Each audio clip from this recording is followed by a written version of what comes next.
Welcome everybody to episode 62 of Connection is Magic with my main man, Chris Clancy. Nice to meet you. Thank you so much for coming, bro.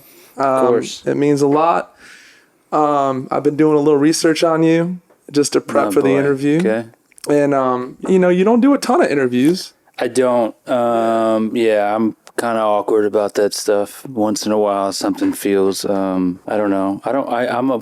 It's going to sound corny, but I'm an intuitive guy. Like if the things will arise whenever it might make sense, and if it feels right, I just say yeah, and then that's dope. You don't think too much. Usually it doesn't. So plus I'm not really big on hearing me pontificate on whatever needs to be pontificated on. So no, I've heard you talk a lot about gut versus intuition, right? That's a thing of yours. Big difference. Yeah, can you dive into that just for a quick second?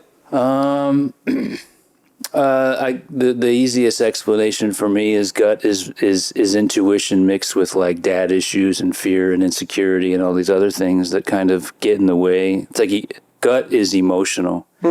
Intuition has no emotional pull one way or the other. Oh, it's a clear signal, basically, right? Yeah. So I also heard you talk about, one of the things that you're most attracted to, and I think that's why this worked for us to do this, is confident vulnerability. And literally, like, if you had to say, Samson, give me 2 words that describe your podcast, be confident vulnerability, right? Like, I'm sure you took a look, and like most of the people I'm diving in with, it's like, yo, that's the North Star, Clancy. If you can be okay in being uncomfortable, like being comfortable in your uncomfortableness, because otherwise you're creating some sort of version of yourself that isn't necessary. You just get stuck in some other reality. Absolutely. But let's dig, like, let's go another chapter into this. Because I see the world very differently from, I feel like, the way a lot of people see the world. And I think you might have that too.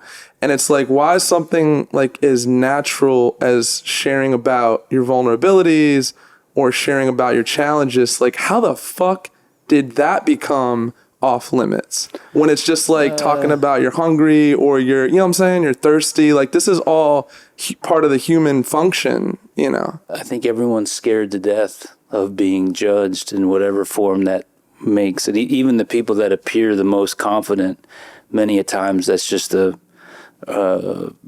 way for them to deal with the fact that they're not, right? Yeah. Like, so I think it's just the fear of being judgment. We live in a world where most people's identity is kind of broken up into different versions of themselves. There's like the social media version of themselves. There's like the one that's home and like kind of depressed and anxious and kind of like, and then you kind of put on your cape in the morning and you go about your business, and then you go home and you're kind of out again. So it's like, I think everyone puts on a cape of some sort. It just depends on how much of your whole outfit that is or not, Yeah, sometimes that's even okay, because you can also do the fake it till you make it route. It's like everything has all these different gray areas of it. I was actually having a conversation with someone yesterday about it's part of what you're talking about.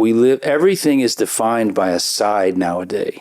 Black, white, good, bad. Vaccine, same thing, right? Yeah, everything, and you only have these extreme things that are portrayed to us. Like it's liberal, conservative. It's like it's the most extreme version of that on all sides. Yeah. And the truth is, gray is everything. Like, think about it. Hot and cold. Well, you got to find the fucking place in the middle that's comfortable. Light and dark. Everything lives in the middle. Difficult, easy. Like, depending on what you're doing, you're finding this kind of thing. Yeah, we have an aversion to the middle, right? And the middle is where everything lives. And the only thing that we're not cool with, we're cool with the middle of hot and cold. We're cool with the middle of difficult and easy. We're cool with every short and tall. You got to find the medium of everything. But the only thing that we're not cool with is our opinions. Our opinions must be extreme, and we must die on our sword, regardless of new information. And it's like everyone's kind of caught up in the identity of themselves, as opposed to moving, like, get new information and change your fucking mind. Absolutely, Like, but it's a process to change one's mind, right? So what comes to mind for me is like, to get people off of those extremes, it's not like you hit a switch and you're off of the extreme. It's like it's more like planting seeds. For it's sure. like you're like you're a meat eater, and now one of your homies becomes a vegan, right? Yeah. It's like, oh, you're just planting some seeds. Oh shit, this burger can taste like this. Oh, you know what I mean? Like, yeah, 100%, 100%. I mean, I've been all over the food scale, so but yeah, the extreme versions of the two sides of the coin is where everyone's stuck. It's good. This person's good and they should be admired, or this person's bad and they should be burned at the stake. And it's like, that's facts. So that's really where we're at right now. And this person should be burned at the stake for something they did today, and maybe even something they did 15 years ago. Like whatever it is, like there's no sense of like, I mean, obviously there are certain things that are just off limits and people should be whatever. But like nowadays it's like making mistakes is, I don't know how you really learn if you don't make mistakes. I've made a shit ton of mistakes, and it's like, that's actually part of the process. I think social media didn't exist when you were making your mistakes. 100%, I feel like 100%. But that's how you grow out of your bubble. Yeah, like you're going to become your bubble until you realize that it's a bubble. Yeah. Right. You are the bubble until you go, okay, wait, I'm in a bubble. We are kind of in a fucked up place in the world right now because we're really for sure not allowing people the grace of that growth of mistakes. The grace of mistakes and the grace of being human. It's kind of fucking insane. Yeah. And there's no middle. We can't wait to judge. We can't wait to judge because it momentarily takes away from your own insecurity to direct that at somebody else. It's like cocaine. It's like a quick, like, fuck, I feel powerful and better for this flash. The problem is you ultimately will sink down to where you were because you'll kind of feel bad about it, but you won't admit it because your identity is caught in this kind of, I'm crushing this human. And then you got to find another human to crush. And you just kind of keep going around life like pointing and crushing humans. It's like, that just sounds crazy to me. I don't get it. Pointing and crushing humans, man. There's a lot of human crushing happening. There's a lot of human crushing. And some people deserve real shit. Like I'm not again, I'm just talking about the gray. It's like I like the gray. That's where everything is. Like everything has a place. It's like the way you can't define anything as black. You take killing. Okay, bad, right? Bad. Okay, what if it's government sanctioned? Still bad? Depends on where you stand on the thought of war. What if you're self-defense? Still bad? Nah. What if you're protecting a family? What if you're protecting someone else? What if you're preventing this person from killing more people? Like, you could go so many directions with killing, which is the extreme. Imagine the levels of basic shit that we judge people about. Like everything is gray, every single thing, even the most extreme thing. It's kind of a strange. That's a beautiful point, man. I love conundrum. I love the way you said that. You know, we're like 70% water, right? We're mostly water. So I just thought of it as you were speaking of like this image of water as like no water and like dry shit, not really great, and like this rushing waterfall that can drown you, not really great. But then that middle of like a flowing stream. Yeah. Are you getting a visual? It's like, oh shit, the flowing stream is like 100%. Where you want to be, bro. 100%. You know, I remember you from Interscope. We had the Cadillac grill on our desk. We were swapping out. We were swapping out like Air Force Ones every 2 days. I was a different dude. You know, I don't think I would hang out. I probably wouldn't hang out with myself, to be honest. That's a bar. Wow. To be honest, but again, allow yourself to change. At that moment in time, that worked. I created a caricature of myself within a business that rewards caricatures. Yes. And I got to put that on every day. It almost like I was almost acting at some point because you kind of become this caricature. So it's like, and caricatures work in the music business, especially back then. You think that's phasing out a bit now, honestly? I don't. I'm so far removed from the actual record business that I don't know how to answer that. I know that sounds weird, but I am. I feel like you are like so much lighter now. You know what I me? Like you must have been heavy as fuck. Because a facade is heavy, bro, by definition, isn't it? Without question. I actually remember. Either I remember this or it's a cool story I made up and convinced myself it happened. But I have this memory of I used to go by, like, I was just caught in the white t-shirt, white on white Air Force Ones. I'd buy every pair in the city when they came out. I wasted all my money. I spent all my money on dumb shit to maintain this imagery of myself. And I remember walking by the mirror one day and looking at myself, and I actually caught, you know, it's hard to look yourself in the eye in the mirror. Really look yourself in the eye. Don't check your hair. Look yourself deep in your fucking eyes and see what that feels like, because you'll know where you're at, because that shit gets real, right? Because you're looking right at it, and most of us avoid that at all costs. It's like, you think you look in the mirror all the time, you brush your teeth, whatever. I mean, look in the fucking mirror, right into the fucking iris. Beautiful, bro. That's the litmus test. And you'll know where you're at. You will know where you're at. Some French author said most of man's troubles stem from not being able to sit alone in a room with their own thoughts. Have you heard that one? Sure. That's what you're speaking to. Of course. It's where you're at in your quiet moments when the cape is off. You're not performing. I'm performing now to some extent. The trick is just being aware of that and playing in that, as opposed to being bound to that. Right? Be vulnerable. Fuck up. If I say something stupid, who gives a fuck? I love that. Right? I love that, man. Yeah, one of the things I love about music so much, it gives you the validation and the passport to step out of the fucking matrix and be who you're here to be. 100%. It taps into many a times the versions of yourself that you haven't fully been capable of expressing, whether it's confidence and ego. Like, rap's great for confidence, right? Yeah. Like, it's like you can put on something and I just feel fucking confident.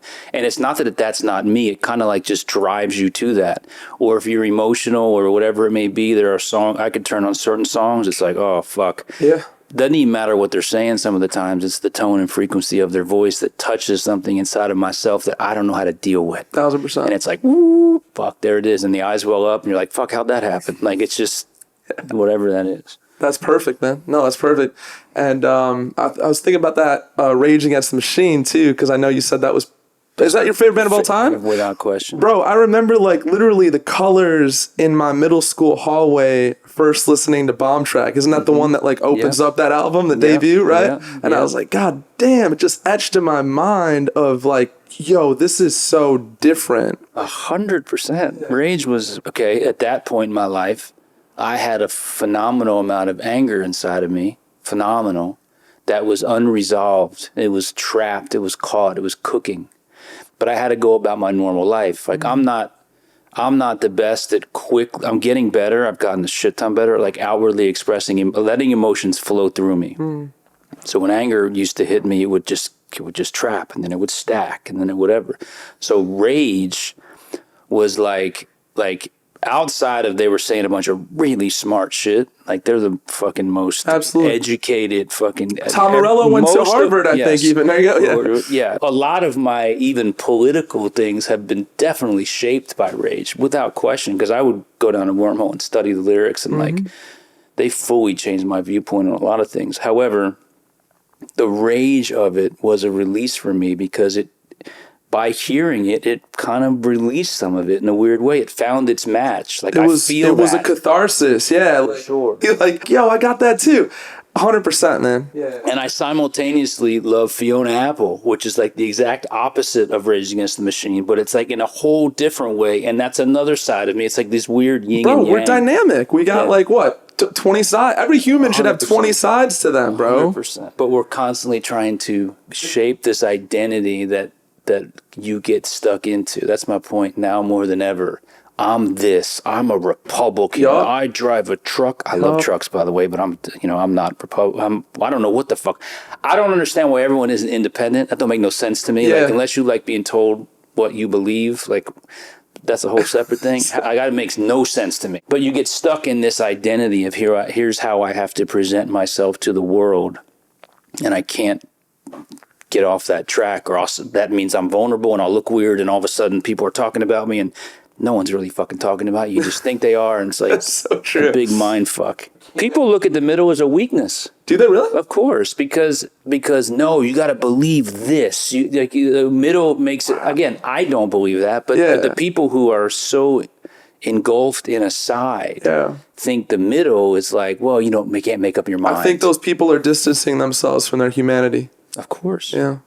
Yeah. Of course. A nice pivot here will be rock was kind of fading out. I feel like, as you got older, rock certainly seems phased the fuck out now, right? And Tyler was he's like the closest you can get to Rage kind of when you found him, right? Rock star. Yeah. Yeah. For sure. And so that's definitely what drew you. There's no question whatsoever that he was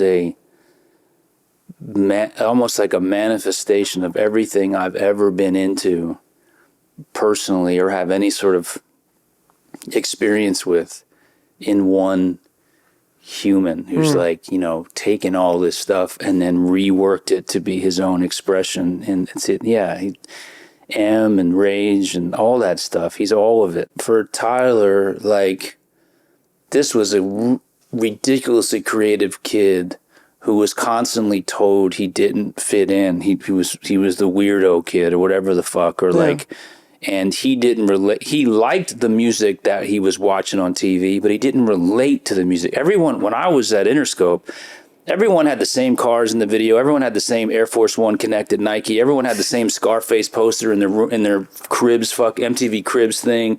It was all the same. It was the same shit. And it's like fucking hair metal, right? Yeah. Like it's like Nirvana had to come along. Right? And just explode that thing. All that. Feel again or whatever. It goes through phases. He was right in that thing where it's like rap needed something else that was a different, a bit of fuck you, but it wasn't fuck you for fuck you's sake. Because he was really smart about his fuck yous. He knew exactly what the fuck he was doing. 100%. It wasn't just fuck you. It was I got you. You know what I mean? So... And I love that. And he didn't, all those guys, they didn't give a fuck. And for me, I knew the business. I knew where the bodies were buried. I knew the people. I knew the deals. I knew the stuff. And it's it was just a good marriage of okay, let's play the system we don't give a fuck. Because you actually don't give a fuck. It's genuine. Yeah. So, and usually when people say they don't give a fuck, they actually give a fuck. Because why do you got to tell me you don't give a fuck? But they actually... Tyler really didn't give a fuck because he knew he was going to be successful regardless. I feel like he has this weird thing where it's I know the only thing that's in the way is time. It's I'm going to make the decisions I want to make and time's in the way. I don't have to get caught up in right and wrong and this and that. If I make mistakes, I'm still going to get there. That's a rare thing. Artists brush up. It's a weird juxtaposition when they brush up against ego and insecurity. A lot of big star artists still have that kind of dance with, ego and insecurity. Am I right? 100%. I think that applies to humans in general. However, artists, it's more pronounced because it's in the public space as opposed to it just being with you and your friends. It's the world, right? So your presentation to the world. And now you're kind of stuck in fucking comments and fucking online shit and judgment and then you get caught up in success. Well, what is success? Is success a hit single? Is it? I don't know. Depends on who you ask. because okay, I have a hit single. Now I got to make another one. If I don't make another one that is the same or doesn't get the same spins as the single before, then I may have fallen off. Yeah. So now that hit single becomes the worst thing that ever happened because now I'm on a cycle I can't get off trying to recreate something. So now I'm trying to recreate something, which means I'm giving the fans and the radio stations or the streaming services the paintbrush because now they're painting the next shit I write because I'm writing it to fit into their thing. So the artist becomes less of their own artist and they become more of a machine, which by the way is beautiful and fine. A lot of people have great machines and they do incredible jobs and they make a shit ton of money and they love it. I'm not great at that. Yeah. That's not my thing. I'm not a scientist. There are people that are fucking amazing at that. But the hit single is a great example because once you have a hit single, it may in the short term be the greatest thing ever and the fucking record labels high five and you got a hit single. How many dudes had a hit single that you ain't heard of a year later or can't sell 12 tickets? Too many. It's a gazillion, right? Yeah. And there are exceptions that keep doing it, but it can turn out to be the worst thing that happened. I 100% agree. Yeah, because you can't go back, right? I much prefer a slow ass build, a slow, steady trajectory, because you wind up keeping the fans. You're less of a passive thought. You're less cocaine. I use cocaine more of a reference. I love the coke references. Well, it's because it's like a 15-minute high or whatever it may be. Like, I don't get anywhere near the stuff. Not but genius, I just mean, like, that's a reference point. But, like, that's what it is. It's coke. It's fucking sick, and then it's gone. And then you're the dude later who's like, oh, you had that song. And you're like, I don't want to be that dude. The authenticity part, you lose in that equation as well, right? Like you said, you're playing it for radio, and you're giving someone else the paintbrush. And again, that might be okay, but if you're an artist, you always want to keep the fucking paintbrush. That's why artists get caught up in comments, and like, there'll be 8,000 comments of, you're a fucking genius, God, greatest song ever written. There'll be one dude in fucking Kansas is like, you suck. And then their fucking whole shit's fucked up. And now they write different for this fucking dude in Kansas. Because that's insecurity. Insecurity is going to make you focus on the one negative comment and not the 5,000 good ones. It's just a weird juxtaposition to me, Clancy, because it's like, dude, you're playing to like 10,000 people a night or whatever. It's like adoring fans. To think that, you're susceptible to, like, you know what I mean? A hate comment or something's wild to me, bro. Most artists that say they don't read them, it's just like an addiction. It's a fucking addiction. It's fun. I feel like you have to let your love of whatever art you're doing or whatever you're doing kind of lead you, in my opinion. Because, like, even starting this, like, what am I, 61 episodes in or 62? It's funny, bro. There's growth to me, too. My first 8 interviews, I wasn't, I wasn't as good as I am now, I'd like to think. For sure. And I get some comments, bro. They're like, where'd you learn how to interview? I was like, bro, like, this was like my 8th interview ever. Like, yo, what's funny, Clancy, is when I said that, I actually replied, it disarmed the dude. The dude's like, oh, like, I've been new at shit before too. Like, keep doing your thing. I was like, sometimes you could disarm them. I don't recommend always engaging with hate comments. I feel like the more intense someone's reaction to in those type of scenarios, the more the arrow goes the other way. The more you project anger or judgment, the less you are okay with yourself. It's like it goes both ways. So it's like when I read something that's like intense, not about me, just about someone I'm working with, whatever, it's like for me, I don't see the anger of what they're angered at. I see someone who seems hurt. You know what I mean? I don't see the like, okay, you're like you're hurting, dude. So. That's great, man. Oprah had this thing she said recently, like, instead of saying what's wrong with that guy, what happened to that guy? Yeah. And that's really where you're going with that, isn't it? Sure. For sure. Yeah. I was thinking, yesterday, I always think of this analogy, like I was driving somewhere and some dude fucking got real close to my car and I honked because he got really close. He was, veering lanes. Yeah. And he got fucking pissed that I honked at him. And I was watching this process unfold, and then he got in front of me. When I tried to switch lanes, he got in front. He was going to show me, bro, you don't fucking honk at me, bro, right? Like, and the old fucking pent up anger dude in me would like take that really far and just be an idiot and fuck you and all this other stuff. So when I drove up next to him and he put his window down, I had this weird moment of like, oh fuck, is this going to get weird?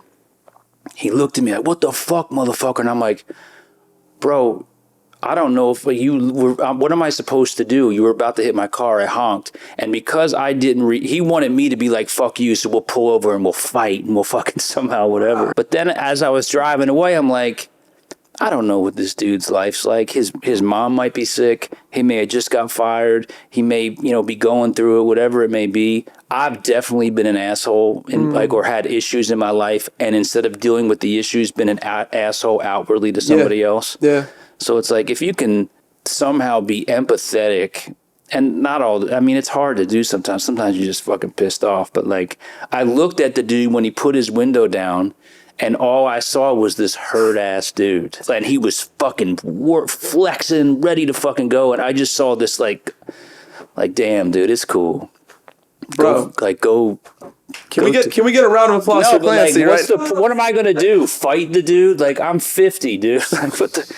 Like, I'm not getting my ass beat by some dude who's got dad issues. Like, it's like, come on, dude. Like, go talk to your dad. No, that's amazing. I mean, I was just, trying to clap for you there because that really speaks to how far you've come, you know what I mean, to be able to recognize that. Put that shit I try to be in aware slow of motion. my own immediate reaction. Yeah. Because there's like that's why I hate Twitter. I hate it because it's an immediate emotional, it's all emotional. It's like fucking crush it, kill It's it all now, gut, fuck as you say, right? It's all immediate gut. And most of the time, if you tweet something, I don't know because I don't, but like you may look back 2 days later and go, damn, I don't even feel that way anymore. But now that's like on your record. It's like this thing of like, damn, the only reflection of me to the public is my emotional reactions, which are typically not attached to who I am as a human. So here's this whole diary of my life that's kind of the worst version of myself. For sure. And I gotta fucking own it. It's that. And also mixed with the highlight reel, which ain't even real, right? For sure. So it's like, look how great my life is. Look how, Yeah, which only increases people who are going through it, makes them feel worse. You know what I mean? That's really what I want to set this podcast up for is like, nah, bro, like we all go through it. And when you're going through it, it's a hell of an opportunity to look at life, in a different way and become healthier. I think 100%. You have to be able to take in new information, apply it, admit you're fucking wrong or you change your perspective, and own that as much as you owned your previous opinion. I mean, I've definitely had, so many different phases of my own life. I've dealt with depression and anxiety for most of my adult life since I was 15. I've been on every antidepressant known to man until I was probably 30. And all of these are phases of my life that I needed to calm all the unresolved shit in my chest. Yeah. And because I wasn't doing that, I had to, I was so hungry for new information about how to live and perceive the world. And like, when I would get something that sticks, I'm like, even if you meet people that, nowadays, like they'll say one dub thing, so you disregard everything they said, but they might have said fucking 5 good things that I can apply to my life. We're so fucking caught up in judging people as good and bad that we're missing so much good within the one bad thing they 100%. Did or said. It's like, fuck, what back to the extremes point you made, right? It's crazy. Yeah. For Humans sure. are crazy. Absolutely. But I gotta know, man, let's take this to this next place. So you got the ability to pull back, you have a lot of empathy, a lot of awareness, and I think... Am I giving you too much credit? I mean, no, I'm still... It's a constant work in fucking progress, dude. But let's just say you've come a long way, bro. I've definitely have come a decent amount. Talking to Russell Brand, he feels like challenge and all that is like, could be like jet fuel for like our personal growth and development. For sure. So like he's brilliant. He is. He's incredible, man. But I want to know if you don't mind opening up a little bit more, like what's a chapter that got you to this version of yourself from like the Cadillac grills and the Air Force Ones every day to this version? What was a chapter? I mean, it's funny, like, I think of poignant moments in my life that either caused me to feel extensively, anytime where I released a lot of feelings, right? Like, because it winds up waterfalling a bunch of unresolved stuff, whether, my dad and I used to have a phenomenal amount of issues with my dad, and my dad did the best he can, right? But, like, it was just this kind of weird love-hate thing, and... I had the opportunity to yell, scream, cry, at him. And, again, those type of things, those moments where it's like there's a release, there's like fucking just pure honesty. Like, who gives a fuck the way it sounds? It's free. I don't fuck whatever. And then, like, the other side of that is, like, becoming so close. You know what I mean? And it's like I have a really good relationship with, my dad and my mom. And, like, even my mom, it's like we have different perspectives of life. And I guess it's a long-winded way of saying learning to listen to other people's perspective and like trying to especially those who are closest to you. Having a daughter, you know, huge, right? Like, fuck, who am I? Like, just being aware of like, what parts of myself do I not like, or what can I work on, and being honest about it. It was jumping off a cliff from Interscope and like being fucking, okay, fuck. Here I am, me and my wife. What are we going to do, right? Because I'd blown all my money on fucking sneakers, right? Or whatever. And, you know, having to navigate and the challenge of like, okay, fuck it. I just believe this is going to work with everything I got, and trusting in that belief and just trying to move intuitively as opposed to moving out of fear. Like, don't do it because, you know, if fear's driving, you're typically not going to end well. I feel like you kind of unlocked a lot of the things that were driving your misery. Yeah. You unlocked it. You know, you had a kid, you left Interscope, like the relationship with your father transformed, right? I mean, it's like... And I got rid, I got rid of that trapped identity of myself. There's a lot of freedom and like, okay, yeah, that's a part of me. Meaning like the whole guy with the white tees and the folded, the perfect creases. And by the time that was done, I'm like, I don't fuck it. This is exhausting. You know how exhausting it is to always maintain. Jim Carrey said something, I'll get it wrong, and it's so fucking good. Depression, or one version of depression, there's a lot of, is where you're no longer, where the identity you're presenting to the world, you're exhausted in your identity presentation to the world. It's exhausting because it's not clicking with who you are. Yeah. So you have to put so much energy into this presentation to the world that you've either, you know, it's not who you are, or you don't know who the fuck you are anymore because you're only in this version of yourself. Back to that mirror point you made, bro. It's depressing. Yeah. Like, I can't, how do I get out of bed? Because I got to go fucking have these same combos with the same shit I talk about all the time and be the same human, when I want to be I'm not that. That's beautiful. I mean, but the nature of the music business, Clancy, is, well, when we were, and again, I was at Interscope, 2000, maybe, 8, 9. Certainly, you're saying that was the dominant thing, right? Is like that facade, that alter ego. I mean, yeah, it was everything. I remember getting a BMW once, and like it was a white BMW, and I was like, man, I fucked up. I should have got the black BMW. Yeah. And I took that shit to the dealership a week later, and I just dropped like I lost my $7,000 deposit, or what the fuck, just being so frivolous. Bro, I bought an Expedition because that was the car to get at some point. I had to have the car, and it looked blue when I bought it in the parking lot, but it looked purple at night. So I took that shit back the next day, and I'm like, bro, I can't have a purple car. Did you have to eat? You had to eat the money, right? 100%. Wow. But I can't. Bro. I mean, I can't. That's not going to happen. And you felt such relief when you did that, probably. Like, when I drove up that lot in that black BMW, I was like, God, I feel better. You know what I mean? Like, it was crazy. 100%. 100%. It's so funny, bro. How do you stay grounded and sane in a 24/7 business? For me personally, I'm a super routine guy. Yeah. And I have to follow a certain routine because I always use this analogy. I have a long life of paved roads in my brain that go to depression, anxiety, and like kind of not negative, insecurity, fear, whatever it may be. And I have these dirt roads of like gratitude and like all these other things. So I have to spend time trying to turn those dirt roads into my new paved roads. So how do I do that? Well, okay, I gotta fucking exercise, right? Because again, cliche thing to say, but it makes a dramatic difference in my mental state, period, end of discussion. Mm-hmm. You just ultimately feel better. Yeah. So in the morning, I have to do that. I do this hike thing where the second half of the hike is all gratitude. I have to think it and I have to feel it. The reason why I do that, this is just my own theory, whatever.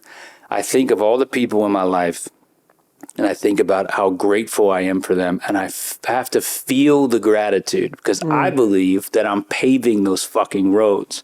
So when I hit life's hard shit, as opposed to defaulting to these old, depressive, anxious, fearful, insecure roads, I'm creating new pathways in my brain. Like literally, I actually picture my brain creating new pathways.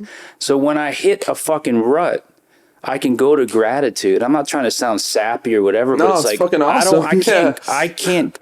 There's a lot of people struggling out there, bro. They're probably taking this. It's probably helpful. Brutal. Yeah. So like, I know what depression feels like, and I'm not talking about being sad, listening to Coldplay, looking out your window on a rainy day. I mean where apathy and lack of joy consume, where your body is just heavy and like you don't give a fuck. You merge with it instead of observing it, and I've heard you share that too, and I was like, that's brilliant. I don't give where that scares the fuck out of me. That feeling scares the fuck out of me.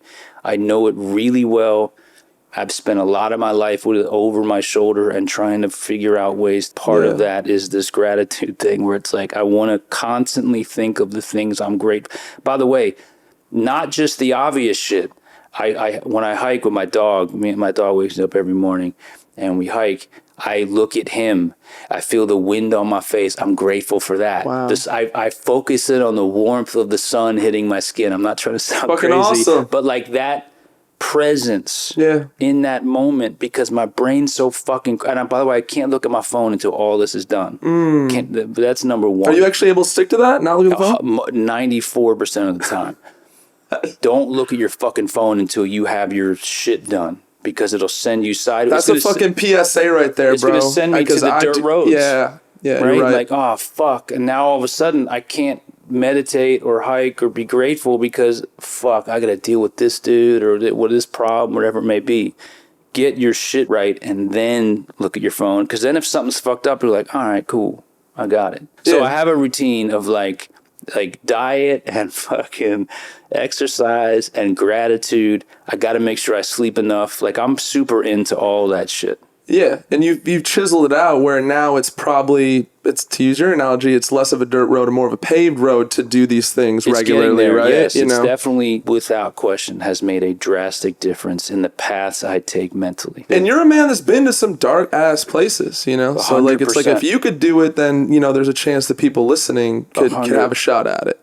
You just have to, and what you said earlier, that I always learn the difference between being it and observing it. And I used to hear that and be like, shut the fuck up. but bro, it's everything. If if you're either depressed or you're watching yourself be depressed, if you feel what depression feels like, it's a feeling.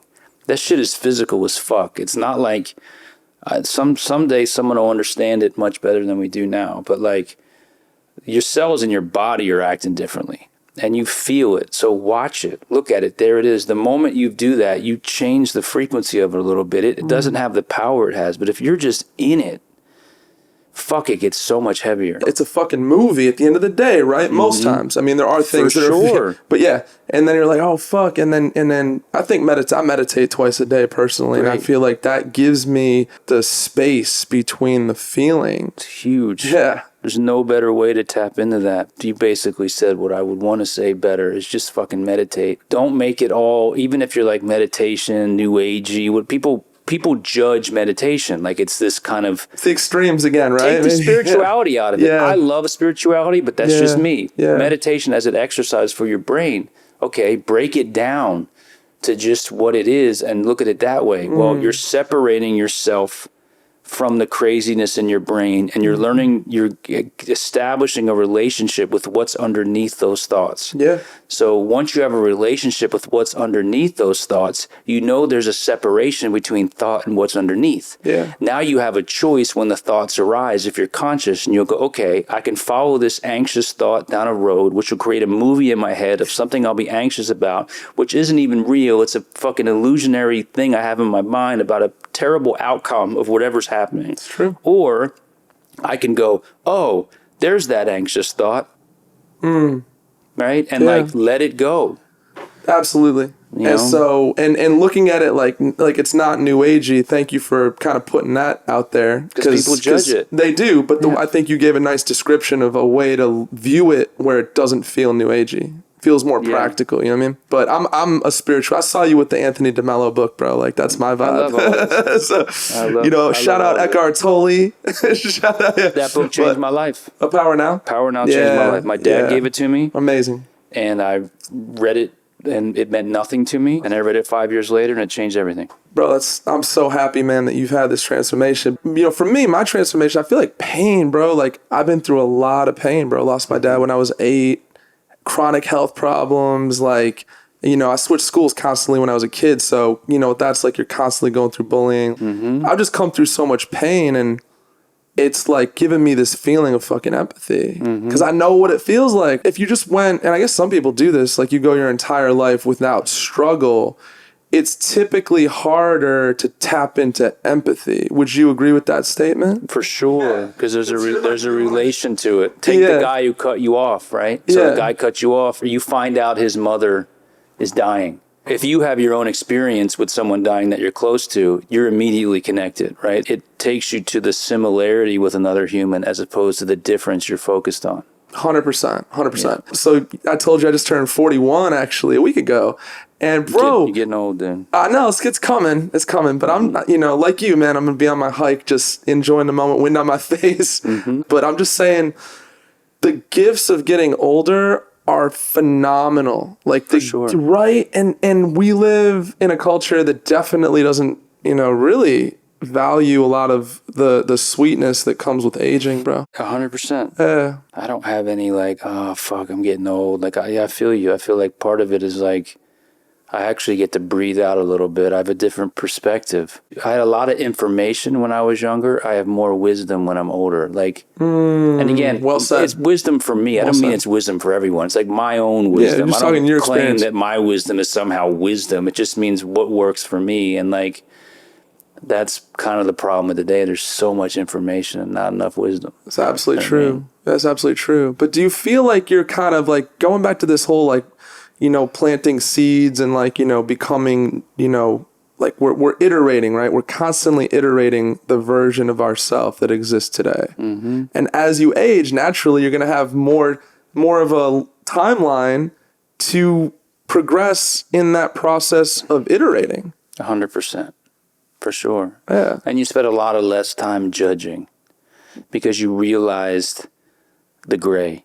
It's like, you know, things play out. You know what hindsight does to a problem. Sometimes there's this fucking crazy problem. Oh my God. But that problem a year down the road is like, fuck, thank God that happened because that led to this. Yeah. You've gone through enough of that in your life, or just judging people. It's like, why would I hold on to a judgment of someone? Like, it's like, because I know now that I don't know their story. Totally. I don't know what's underneath that. I think one of my weird things is like, everyone else is just me with a different story. Underneath this thing, which is just the fucking hard drive of everything we've seen and done, it's the same base level consciousness, right? So it's like, you're just me in a different fucking outfit, right? Wow. Like, so I'm much more apt to like, either why would I judge you? Again, I'm not talking about Hitler. I'm talking about, right? Obviously there are things that are extreme and not the extremes. Whatever. We're trying to stay away from the extremes in this conversation. But the most 99.99% of people are just doing the best they fucking can. I believe in people, the good more than the bad. We're so focused. People don't gain my trust, they lose it, right? Wow. Like because why? It's a bar. Because for the most part, the people I'm around are good ass people. So why am I gonna fucking create this weird prove to me that you're a good human thing? You know. Yeah, now, if you prove to me that you're not, sick, I'm out. But you know, and I won't hold it against you. Go live your life. You know, it's just not gonna work for me. Yeah, and you've been better about that as you've gotten older. That's another thing I feel question. Like, I am constantly trimming to keep, because again, if we're about expanding, like you and I seem like we're on this path of wanting to become just better humans, better versions of ourselves. Is that fair to say? You know, well said. So then it's going to be necessary to just have our external evolve with us. You work with MacMiller, and who's like one of my absolute all-time favorite artists. What was that first meeting like with Mac? Because I remember you sharing an interview, like your opinion of Mac, you didn't know him well enough. You kind of, am I right? You made an opinion that wasn't accurate. I judged them. Yeah, exactly. Yeah. So I would like to again proof that the movie in my head wasn't fucking reality. Like I'm judging this person based on my limited fucking all of our opinions are so It's crazy how we hold on to strong opinions on such a thin surface. We don't know shit. We don't know nothing. Agreed. You and I are sitting in this room, which is ultimately on a speck of sand in a fucking universe. Like, the reality is way too fucking crazy for us to even begin to comprehend. So everything, the fact that we think we know shit, in and of itself is crazy. Again, this conversation, okay, if you take every speck of sand, I say this all the time, every speck of sand on Earth, put it in one place, okay? Now, zoom in on one of those specks of sand, just one of them. On that speck of sand, every war, tragedy, famine, this conversation, the dude at Starbucks ordering a chai latte is happening on that speck of sand right now. Boom, right? Like, that's way too much for us to grasp. This whole concept of us thinking we know people and we know this and this, like, bro, we don't know a goddamn thing. Incredible. So, Mac. First meeting, yeah. First meeting was, he had a place in North Hollywood. I feel like Thundercat was there. Again, one of the other parts of aging is that things get a little muggy. He was producing, he was working on a bunch of stuff, and again, here I was having come into this perception of him as, I don't even want to say it because I'm embarrassed, but like the frat rap fucking, like, back then, like, he's making these, and I hadn't even spent the time to look under the hood. I'm just judging because I'm coming from 50 Cent, G-Unit, right? So I'm like, there's this rap, right? Yeah. So, like, as if I am any sort of, you know. And then I remember going, damn, this dude's wild musical. This dude's deep. This dude is actually nothing like the person I had made him out to be in my head, right? Which, again, side note, is typically the case. Anytime I judge somebody and I go out to eat with them, I'm like, wow, I was fucking off, right? Like, does that still happen? Of course. Because you see that they're like you. The more you have an opinion of someone and you aren't around them, then you look for things to strengthen that opinion. Yeah. To make you be right. And it can all be washed away over a coffee. 100%. Right? That's a great way to say it, washed away. And like, wow, I'm an idiot. Yeah. So no, he was smart and articulate and musical, and he had there was a bass and a guitar and a piano and a moog and whatever the fuck, he had every instrument in there, and I was just like, wow, fuck, this is crazy. And just a wonderful, selfless human being. What do you think made Max so unique compared to other artists? His ability is kind of what we talked about. Confident vulnerability. And he had definitely had insecurities. We all do. But he took the steps necessary. He did it. Like, he went from this style, he elevated to this style, and the instrumentation, and like watching movies and how that was different from all the records were this change. And then he fucking started singing. You know how fucking scary singing has to me, if you're a rapper singing, like Tyler does it, like the confidence you have to put it out and sing is beyond it's almost like trying to go do stand-up if you don't do stand-up. Like, this is scary shit. He had the ability to, I always joked, like, he was as much Neil Young as he was Mac. Like he just was so musical. So what separated him was the fact that he was able to evolve and trust in his instinctual path of where he needed to go. And the tragedy outside of the obvious is he was just getting going to being that. Like, the music got like just so. Better is a weird word because it all is great in its own lane, but like the depth of it, the production, the fucking instrumentation, like it just got deeper and deeper. So, yeah. Thank you for that, man. That would be what would separate him, because he wasn't stuck in making another hit single. Yeah, he didn't think that way. He was just about evolving as an artist. Correct. In a weird universe twist, Benji Grinberg was the last guest on the show, and it'd be interesting to A/B this moment with you. Mac had confident vulnerability, right? And he really kind of let us behind the curtain. And I was like, I never seen an outpouring like to the level when an artist passes. It was like crazy, right? That outpouring. And it was crazy. Yeah. And I was like, my theory on it, and tell me how this sits with you, is that it's because he let everybody in so much to his insecurities and his vulnerabilities that we were more connected to him. Yep. You see what I'm saying? It was almost like losing a friend. 100%. He was so honest in his pain. You know, all of us have pain at varying levels, and we do our best to figure it out. And there are certain artists that tap into it, and there's a connective tissue because their pain becomes your pain, because even if the story's not exactly the same, it's like there's a relation. And I think you're 100% right. You feel like you lost a friend. Yeah. You know, and people know the type of human being he was. And so it's just sad because that type of human who had that type of potential, who was on that type of path, who had that type of struggle and was coming out the other side. Like it's all the elements of the story that just crushes you.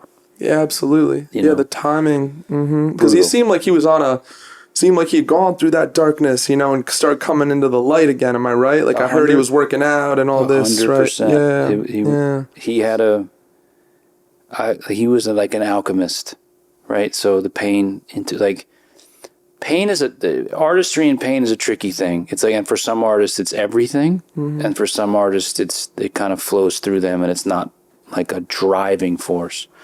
He was an alchemist, It's like you take pain and you turn it into beautiful music, so the pain becomes a necessary part, right? It's like, okay, well, got to work through the pain, and then you get afraid, if I lose the pain, do I still have the art? Wow. It's like, or do I lose Wow. And I think artists struggle with that because sometimes pain is the actual gasoline. Facts. Doesn't mean it's the only gasoline, but it might be the only gasoline right? It's a great highway to that for music. Sure. Yeah, for sure. And he was incredible at transforming that into beautiful music. So do you remember where you were when you got the call? And 100%. Yeah, can you tell us and kind of that? I don't. Sure, I'm not. I'm super or the emotions private about that stuff, but I was at the office, and I got a call, and I remember Kelly and Chloe were getting coffee, and I just remember I wanted to see Kelly. Like I needed Kelly. I'll get a little choked up about it, but I needed Kelly because I didn't. That was too much. This is not registering, because I just spoke to him and things are going great, and it's like you have these talks and I just, that's what I remember. Like, where's my family? And I remember our assistant. She's much more than an assistant, by the way. She's incredible. Let's call it like office manager, general manager. Sure. She went running down to get them.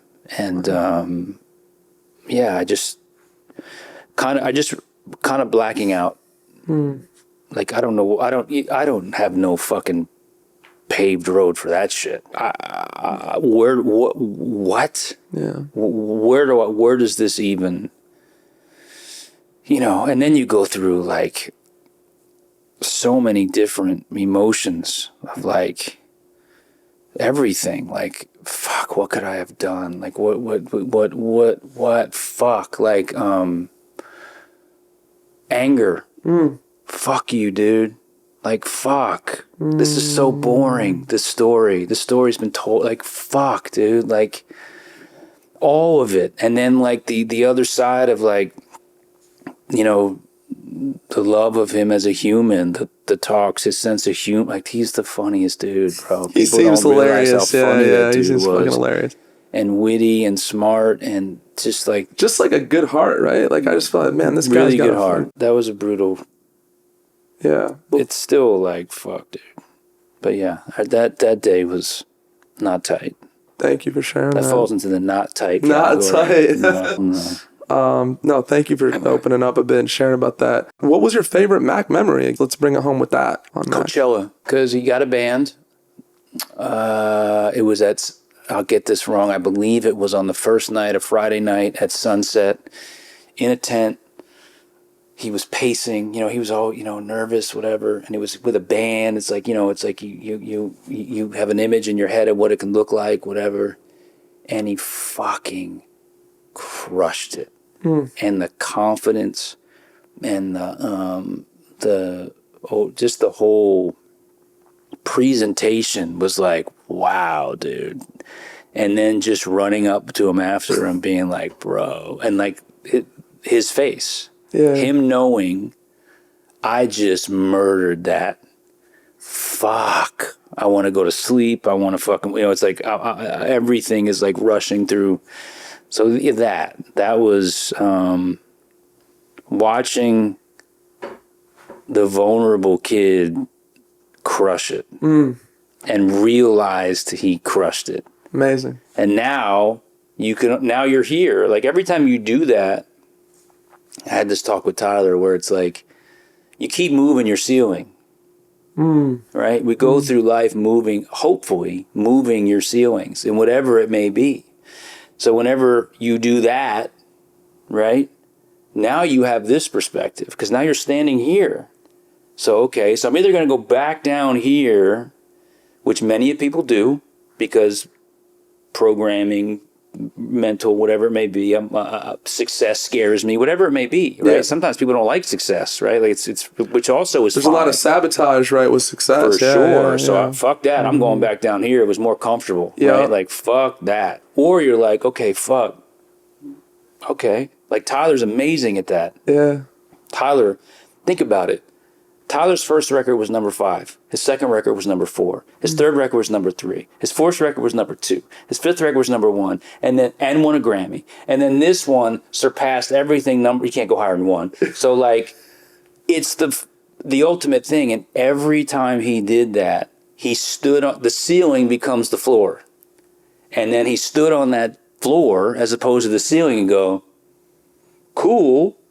I'm going to go to the next one. It's like, okay, let me play within this one in a way that does that. Yeah. And he's incredible at that. He's a Zen master and doesn't fucking know it. Oh my God. That's People awesome. Don't realize how I love my relationship with him because I feel like, hopefully I don't sound whatever and he doesn't go bro, but like we complement each other's perspectives. He says things that I apply. I hope I've said things that he applies. And there's a cool, honest dialogue of like perspectives and not holding on to old thinking. There's like, he's amazing at what we talked about earlier, like taking in new information and going, oh shit, now I look at it this way. And then he's off whatever he used to think. Boom. He's incredible at not holding on to shit. Like this dude, someone can fuck up and he's like, fuck. Okay, what do we do? And he's off it.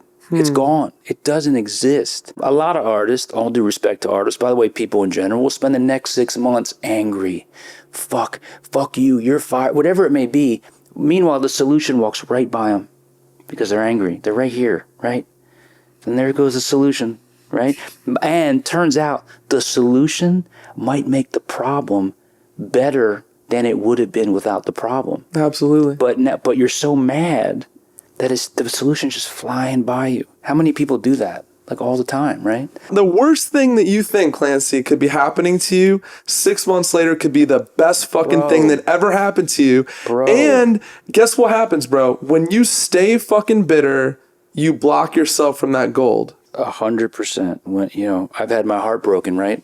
Crazy. Lost 17 pounds, crying in my mother's arms. Adult ass man. Wow. Like, okay, worst thing ever. I mean, depressed, fucking, I can't, whatever. This is the worst thing in the history of the world because it's tapping into my depression, everything. I'm just like, what did I do? I cried for 6 fucking months, dude. You know how fucking great that was on the other side? You know how much shit I got out that was shit from my child? Whatever it may be, like stuff just came out.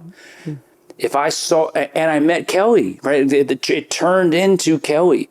And because of all that crying, because of all that vulnerability, I became the person that Kelly was attracted to, right? So it's like the other side of that pain was what attracted Kelly. Incredible. So it's like, if I saw like that... a prerequisite, literally. She might have been necessary, right? Yeah. So if I were to see her today, I would hug her and say, fucking thank you so much for fucking me up. Bro, I love this. Thank you so much. Yes. I'm getting fucking really amped right now because when my music business career, in quotes, was like ending, right? I was managing artists and after Interscope, and it was like, you know how it is, like when you're trying to manage a developing artist, man, from like baby stage, bro, it's just like this, right? Constantly, bro, like, you know, and it's just like killing me.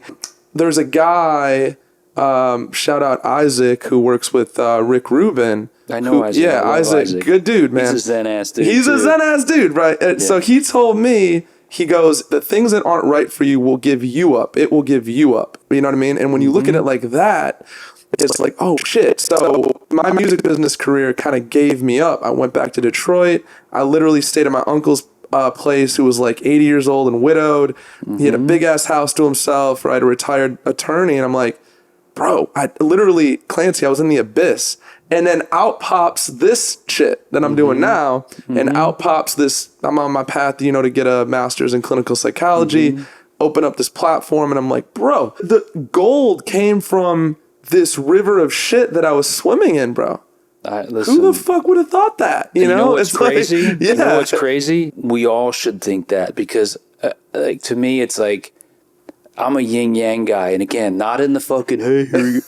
But like, everything has its opposite. It's are you aware enough to see it and be ready for it when it appears? Everything. So like the lower you go, you can literally be going. For sure. Wow. The depths of which you go low. It's I believe, my humble fucking opinion for myself, the height is going the other direction. But can you get there? The possibility exists. Are you aware enough to go, okay, again, but if I'm attached to the low and I am the low, I'm not aware of it, I just am it, right? I am my brain and whatever, like I'm one of them guys, I'm not my brain. My brain is an organ, like my heart and my kidney, whatever the fuck. It's good for problem solving. It's shitty at a lot of stuff, right? It's 100%. Terrible advice. It's a shit organ outside of problem solving. It's a fucking shit show. Totally agree. Right? It gets in the way of intuition completely. Yes, it does. It's an intuition killer, and it hates intuition. It hates meditation because you're not using it. Fuck meditation. Half the people that fucking give up meditation, it's really, they don't realize it's their brain going, yo, fuck this, dude. You need me. You're right, bro. You need me. Because it wants to keep the power. Yeah. It reminds me, yeah. It's like the fucking, you know, they call them lizard people, like the old Republicans or whatever. Like, no, we got this shit. Yeah. It's really the same shit. Of course. Because it's rooted in fear. 100%. 100. Most things are somewhere down the line. So you're a guy that grew up, you know, in Philly and Arizona, I think you mentioned, correct? I spent a little time in Arizona. There you go. Shout out AZ. I'm assuming that, you know, you didn't grow up with money, but I could be wrong. Would I be right? No. I am correct. You did not grow up with. Okay. Right. So now, you know, now that you've come into money, I want to know, is there an adjustment there? Like, because I feel like there's a lot of theories as far as kind of how money can change people. Or, you know, I'm sure you're familiar. Money is I would love to get into this with you, bro. For sure. So yeah, I don't come from money. My family doesn't come from money. Money. So I also was a fuck up for, you know, I went to 6 community colleges before I got 1 grade. Have you shared that before? Wow, that's wild, bro. True story. Wow. Because back then I was fucking cokehead and fucking doing whatever and fucking I'd go through this like, okay, new semester, I'm gonna get into school, and then 2 days in, it's like, fuck it, I'm gonna go party. The only thing I could think of is that the metrics we use for school are totally entirely fucked because obviously you're a genius guy in, you know, let's be careful. well, no, bro, like I figured out my niche. You figured out your niche. Yes, fair. But I'm just trying. It's like the Einstein. Everyone's got a niche. We're all geniuses somewhere. Like, I believe that without question.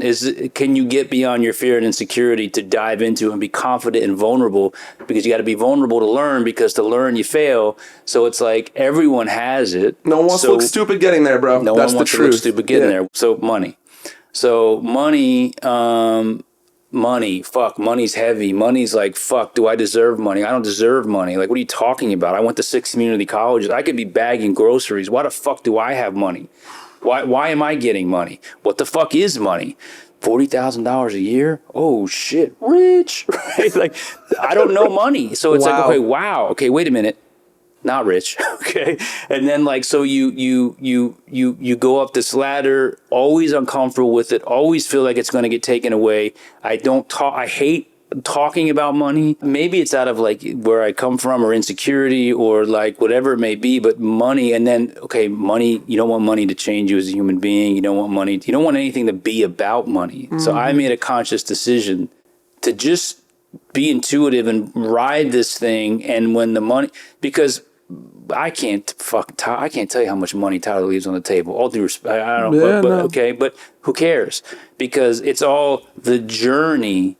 And when you get to play in this world, when you do what it's like the cliche shit, when you do what you love, it kind of takes care of itself. But if you're just focused on money, man, if you're focused on money, the goalposts will always change. Fuck, if I just get that much, bro, I'm good. Mm-hmm. And then you get that much, and then you're like, nah, if I get that much, I'm good. And it never stops. Yeah. And then you're making decisions based on money, not just what's good, right for you, your family, the art, whatever it may be. Yeah. So find people who know who they are and are confident. Support the fuck out of that. Mm-hmm. Help them turn their dreams into reality as best you can facilitate, whether it's introductions, sometimes it's being a telephone operator. Yeah. Sometimes whatever, surrounding them with people that know how to follow it through. Mm.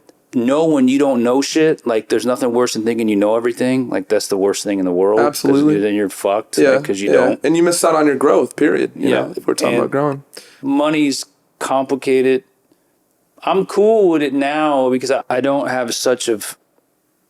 It really used to fuck with me, making money. Dude, we could argue that, when you were, you got paid well at Interscope, right? And, I got wild overpaid at Interscope. That's what I'm saying. Talk. Like, based on where I come from, bro. Just stupid, right? Crushing money. Stupid, yeah. Yes. But you said you also blew it all. Like, I'm speaking very transparently. Blew all of it. All of it. Do you think that came because your relationship with money was kind of fucked and 100%. You had work to do, right? 100%. Yeah. Because I'm also... knew that I can be cool without it. I can be cool without it. Yeah. Now it's easy for someone who has money to say that. Yeah. So let's revise. Let's revise, because I think that people is like, oh, go fuck yourself. People dude. absolutely say that. So let's revise. But I believe, maybe I'm wrong. I mean, whatever. Yeah. That I'm not. I have a friend of mine who's super spiritual, and he's made a lot of money, and he's like, I play within the world. I don't want money to be my identity. It's like, oh, I got to go get this new car. I just play within it. Don't put so much in it that you're attached to it and you are it. But also that you have that part of you where it's like, you know what, dude? I fucking worked my ass off. Like, I feel guilty saying that whenever I say it, because I still have that weird thing where it's like, fuck, do I deserve this, right? Like, it's still like, but I know that, when I first worked at Universal, I created a new department because I went into the head of the fucking company. I said, we need this department. I'm going to go away for a week and write a manual, and we're going to hire 40 street reps. And I worked towards it happening. I had confidence in that it was happening. Then I went to Interscope. The first record I got was fucking Marshall Mathers LP as a product manager. Product manager at the time was brand new to Interscope and was the central point of all information, right? I don't fucking know how credits on fucking records and sample clearances and fucking manufacturing. I don't know what the fuck I'm doing. But fuck that. I'm going to figure it the fuck out. I ain't going to bitch. I'm going to stay till midnight. I'm going to ask questions. I'm going to do whatever the fuck it takes to fucking crush this. And then I got to go stand in a room with Brenda Romano and Paul Rosenberg and all these intimidating fucking people and fucking confident vulnerability. Like, kind of like, I don't know what the fuck I'm doing, but here goes it, right? Like, and then slowly build trust with people. And like, I don't want to sound like the old dude that's like, now when I was a kid, I was fucking work. But I think what's missing somewhat is like, we've grown up now with such expectation of success because you can get it off being fucking the internet Instagram makes us think it's immediate. Thing. Yeah, I know. It's kind of a bad effect of it, right? And what gets lost in that is that fucking, fuck it, I'm going to go get this. I don't give a fuck what it takes. I don't care. And then believe that it's actually going to fucking happen. Yeah. And stay out of the results. Don't focus on it happening. Just do it. Absolutely. And then you wake up one day and go, oh, fuck. That's fucking crazy. That's real. That's how you felt before? 100%. Like you look around and go, whoa. Sick. So it's like your old ceiling became your new floor. 100%. Multiple times, right? 100%. Coming into money at the right time, too, is kind of a fortunate thing, isn't it? Because you've grown and changed. You know what I'm saying? Like, if you come into too much too soon, you know, you're not going to... It's a hit single. It's a hit single. It's back to cocaine, you said, right? It's cocaine. And you blow it on dumb shit. But... I've thought, like, you know, people that are obviously talented, man, it's kind of wild to me. Like, they gotta be thinking, like, dude, you know, the most talented artists out there got told no. Like, Coldplay, you know, Love My Hand, like, told no by a few labels. Like, no. 100%. How many artists? And you're thinking here, like, what the fuck is going on? Like, I'm good at this shit. Why is this not panning? And that's where you want to stay out of the bitterness and just kind of allow the process to sort of, you know, go, because you're going to get better. And when it happens for you, it's going to be sustainable. For sure. And I think that, a good point. I think that, at least in the world I'm in, the kind of cultural relevance world, the people who mean something are the ones who get told no a lot because they're doing something that's challenging what's working. If you're just going to jump into the same soup bowl, man, it's so fucking boring. But again, respect. People do it. They crush it. But you want the dude that gets told no. You know, used to, like, M used to get fucking eggs thrown at him on the Warped Tour. Fucking Eminem, right? Like, so, like, fuck this dude. Who is this dude, right? Like, or Tyler being told he's the fucking weirdo or whatever. Or Mac being told he's frat rap. Or whatever it may be. Or Brockhampton being a bunch of fucking, you know, weirdo kids, if whatever.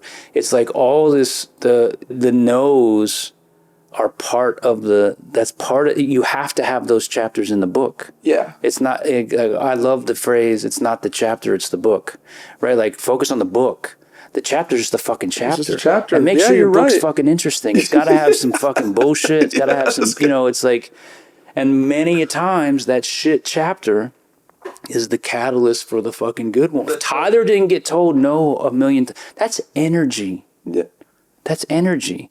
Like 50 say, like, I use as fuel. It's like, keep telling me no. Okay. Well, now some people take that and go into a dark place. This ain't gonna work. And some people go, all right, motherfucker, sick. It's not gonna work. Watch. And you get fucking power from that. What do you do with that? Right? It's like, what do you do with it? And that has to do with your mental state and whether you are your fucking brain or you can watch your brain. That's beautiful. Look at that shit as like it's charging your battery pack or whatever, right? That's all it is. That's all it is. All that is directed at, you know, if you're an artist on the come up, if you're being told no, a lot of times it's because you might be doing something real special and it'll take a minute to incubate. I get asked that a lot. And I would I don't fucking know, but my advice would be put out shit that you love and keep putting it out. It's the fucking internet. People may not get it 5 kids may get it, and 5 turns to 10, 10 turns to 20. But don't change the art you make because people are saying, I don't like that. Because you know how many records came out that didn't do shit? If I'm not mistaken, Dark Side of the Moon took a minute. Okay? I think I heard that, yeah. It was kind of like not accepted. It's like, that's one of my favorite records of all time. It's like, Tyler Cherry Bomb came out, and everyone critically panned, like people didn't like it. What's he fucking doing? And then over time, it's my favorite record. It's like, you never know. Just Big Lebowski was that, by the way. 100%. Lots of movies like that. Yes. Lots of movies like that. Fucking wild, bro. But for some reason, it still shocks me when it happens, even though we got a million examples as Frank Ocean, right? And I'm like, dude, I think he went by Lonnie Bro. Does that sound right? I think he was going by Lonnie. No, he was Frank. He was Frank? Okay, because he was signed to a guy named Tricky Stewart, who's like a little more pop-oriented, am I right? Yeah. And like, kind of just a little bit of languishing going on there, I think. They were trying to figure it out, but it's like, still boggles my mind that there was any period of struggle for Frank Ocean because I think he's so brilliant. Does that make sense? Like, again, another example of like, how the fuck did this guy not break through in 5 minutes, Clancy? Again, because people were trying to figure out how to use him through their system. And that's not how Frank works. Frank's, a brilliant songwriter. I mean, like, just talk about making you feel like you're in your mother's womb, right? Beautiful. Some songs, like, it's like, so he has an incredible natural ability. Don't get in the fucking way of it. Don't try and figure it out. Don't try to say, this is what you do. Guys like that do it, bro. How can I support what the fuck it is you want to do? So that any issues that he would have in that process would have to do with people trying to explain to him how to use them. Yes, exactly. And he doesn't need them. Don't make it about you because I'll somehow help you. Like, the guys like that are generational. You don't get in the way of what they do. Absolutely, man. Do you remember where you were when you heard like the Channel Orange demos or whatever? Like, because you heard that before it came out. You guys were working. It's like, was your mind like exploding when you were hearing these demos for the first time? That's one of my favorite albums. So I'm just saying, yeah, of course. Yeah. It's that, and it's also what he did around that record, like the letter he wrote, and all that July stuff. 4th, which at the time, nowadays, it's like no one would think twice about it. At the time, think of the importance of what he did. I don't want to. Hopefully, this makes sense. Back then, it feels like forever ago because it's changed so quickly. That was as ballsy as it gets. Period. People need to realize how fucking ballsy that was at that time. We're so immune to it now because it's become kind of in the fabric of society. At that time, that was fucking ballsy because it could make or break you. Yeah. Because people were that judgmental. Absolutely. And there had no reference point. And the brilliance of what he did was, and hopefully I say this correct, this is just my humble opinion as a guy from Philly in Arizona, that so much of people's take on gay is based on their own reference points growing up and their own experiences living within, right? So here comes a guy who's so undeniably brilliant. He was already in their living room. The people who were, quote unquote, had a little bit of bias left in them, they were still figuring out, or they were homophobic, okay?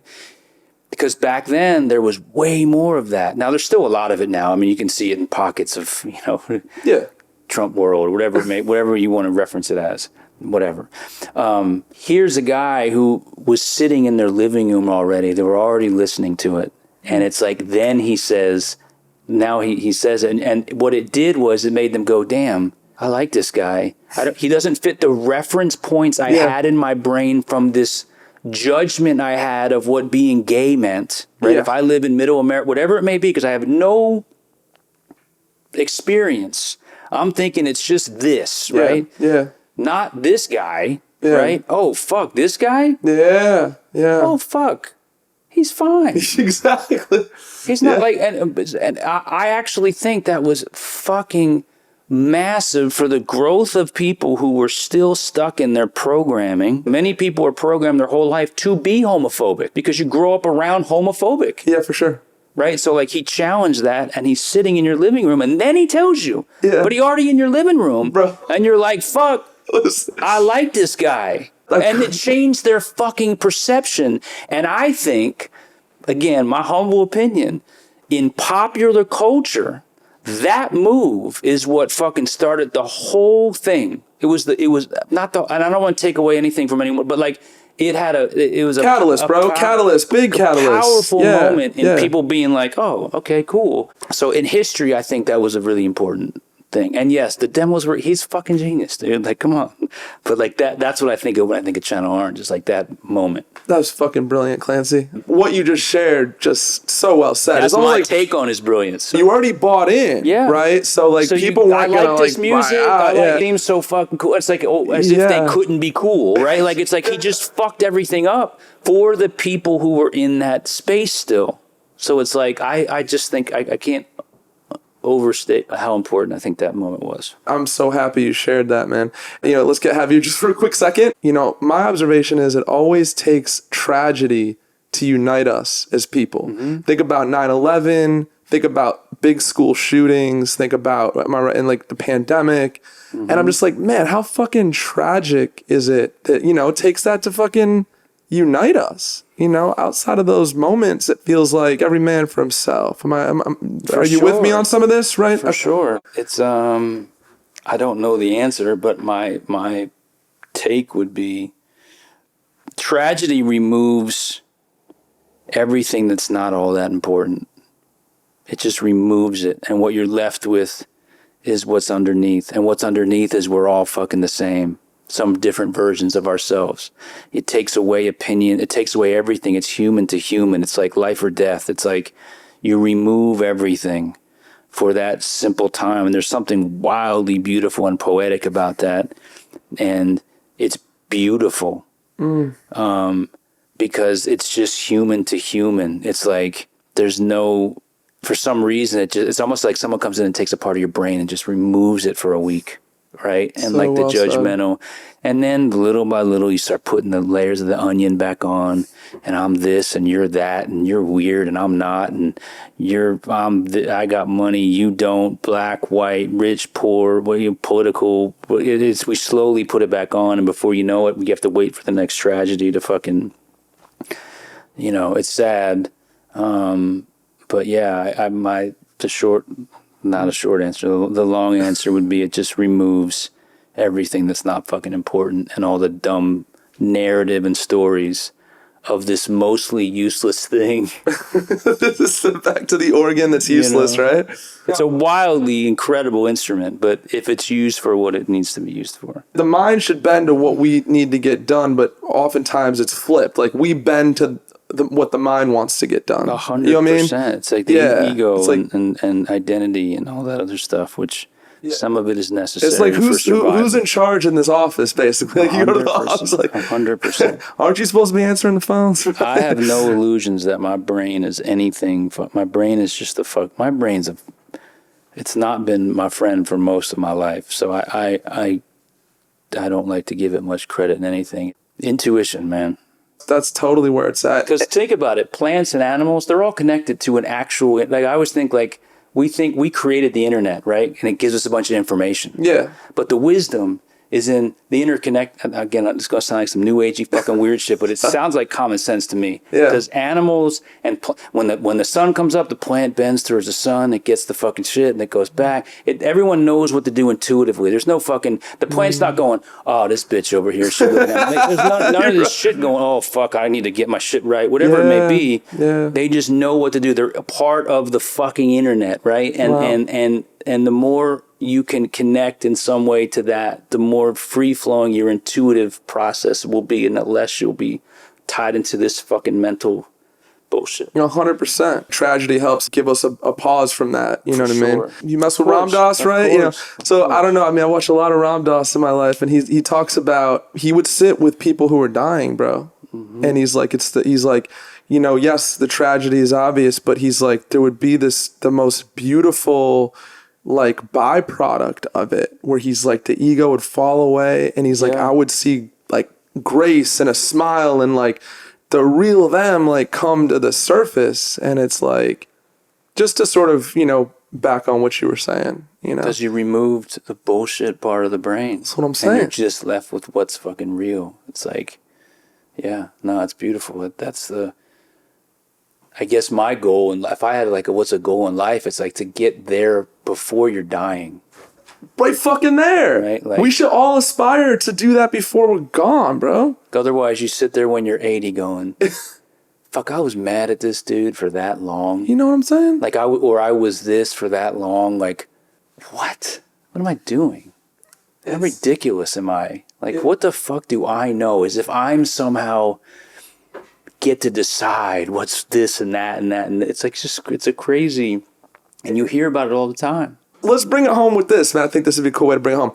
The underdog. I feel like I'm a guy that fucking loves the underdog. That's kind of one of the motifs behind the podcast, if you will, is that. Mm-hmm. And you are very much that guy as well, correct? 100%. Because generally speaking, the underdog is more apt to see the change and appreciate that they're not. Again, this is not to take away from anyone who's not an underdog. Like, I just like the underdog story. Yeah, right. Go more. Because maybe I have that fucking narrative in my head, like just kid from Philly, you went to a bunch of schools, could be fun. I don't you fucking certainly know, were the right? underdog. Like, you look at Tyler, who's like the weirdo kid, whatever, or Mac being independent, thought he was this, or Brockhampton or Raveena, or whoever it may be, where it's like people who are trying to.